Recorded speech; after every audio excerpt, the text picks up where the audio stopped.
Mātā yathā niyaṃ puttamāyusā ekaputtamanurakkhe.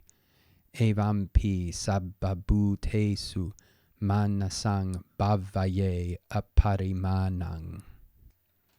Just as a mother would protect her own son, her only son, with her life, so too one should develop an unlimited mind for all beings. So in our first line here, we have yathā. Now this is telling us that we're going to have some kind of comparison. Yathā is an adverb, means as or like, and by like we mean similar to. So as or like a mother, Mātā. Now Mātā is the feminine nominative singular. I tried to run those words all together. From mātār. In the nominative singular, we lose the R and we get a lengthened A. So Mātā. This is very similar to the Latin word mater, and it's also extremely similar to the English word mother. So now that we have a subject, we know the nominative singular will be a subject, or perhaps it could be a predicate in an equational sentence. So that's what we're actually going to try to find out here. We'll look for a verb. Now if we go to the end of this line, we have anurakkhe. Now it's been run together with ekaputtam, but our verb is actually anurakkhe here. Now this is the short form optative, third person singular short form optative, from the verb anurakkati, to protect or shield, to shield from danger. Now this is in the optative case because we would have to kind of understand like the conditions being such a mother would protect. And now we'll go looking for an object.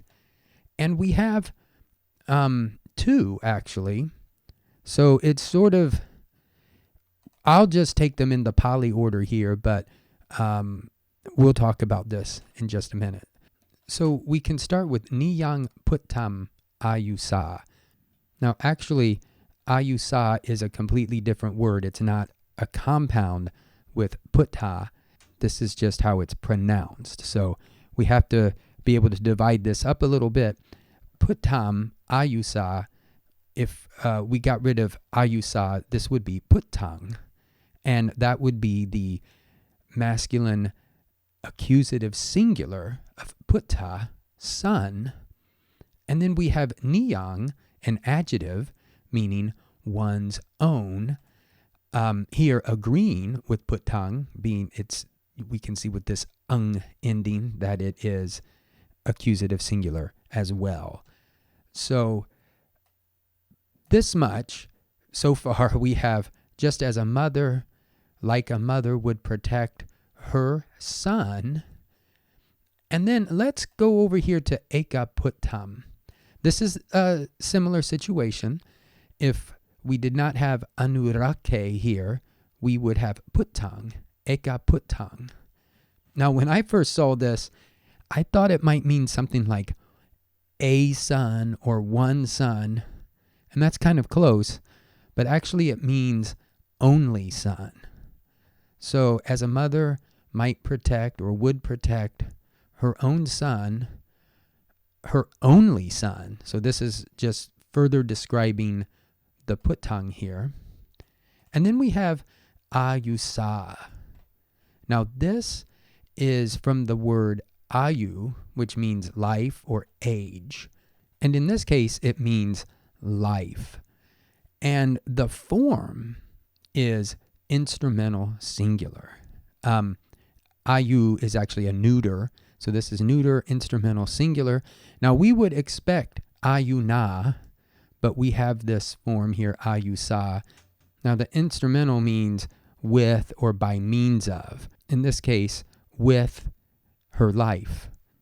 She would risk her life to protect her own only son. So that's what the first part of this means. Now, when we go to the second line, we have Evampi. This is evang plus p.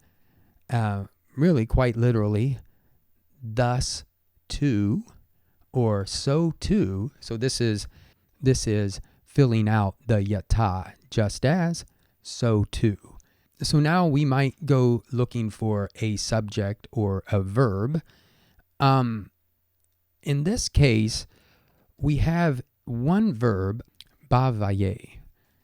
Now this verb, when I first saw it, I thought, well, this is clearly a third-person singular short-form optative.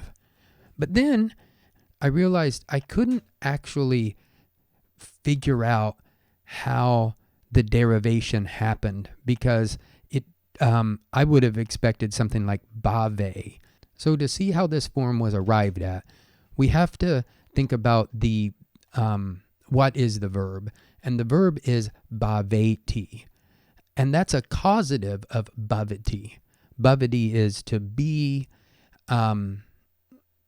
Bhavati would mean cause to be, which usually is taken to mean something like to develop or cultivate.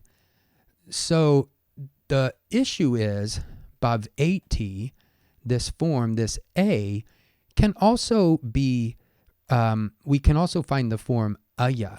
So we could find bhavayati, I suppose. And with that, or on this form, the aya form, we could build the optative, bhavaye. And then from that, we could take the short form, bhavaye. So I think that accounts for all the steps that led us from bhavati to bhavati to bhavaye. So develop, one should develop.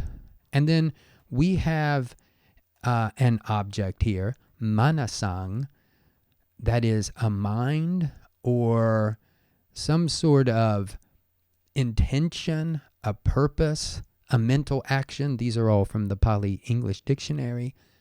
And not only, let's stay with mind for a minute, not only a mind, but a mānasaṃ aparimāṇaṃ, an unlimited, a boundless mind.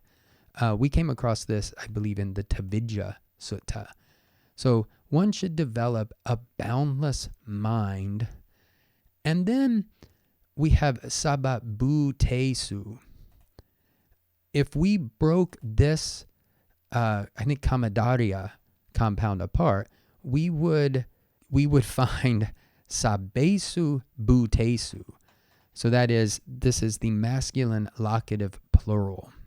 So that means, in one sense, if we took this very literally, one should develop a mind in all beings. And I bring this up because that is not exactly how we would express it in English.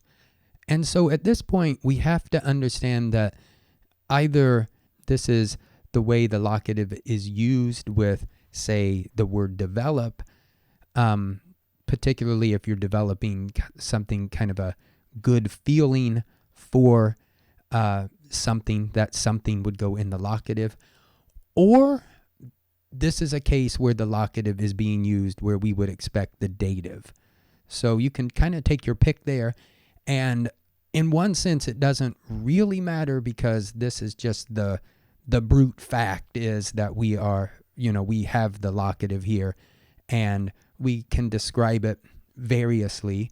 And I suppose we could look and see other examples, but here it's pretty clear that the meaning is that one should develop a boundless mind or intent for all beings. And actually, this mānasaṃ aparimāṇaṃ is sort of a technical term or a placeholder for the ideas of metta, karuna, mudita, and upekkha. In other words, for loving kindness, compassion, sympathetic joy, and equanimity. That's what this is kind of standing for when we say the boundless mind, because there's no limit to the amount of loving kindness, etc., that we can show. We can always develop that further, or at least that's one way of thinking about that. And it's always available to us. We can always practice this.